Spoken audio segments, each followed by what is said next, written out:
How to adjust volume in edits. In this video I'm going to show you how you can adjust the volume.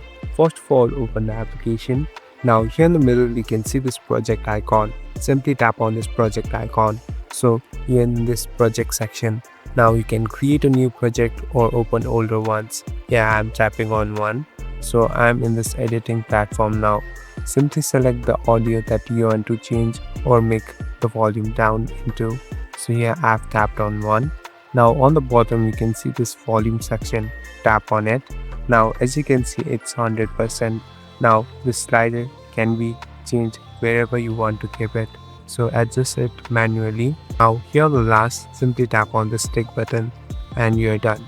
Thank you for watching this video. I hope this video will help you.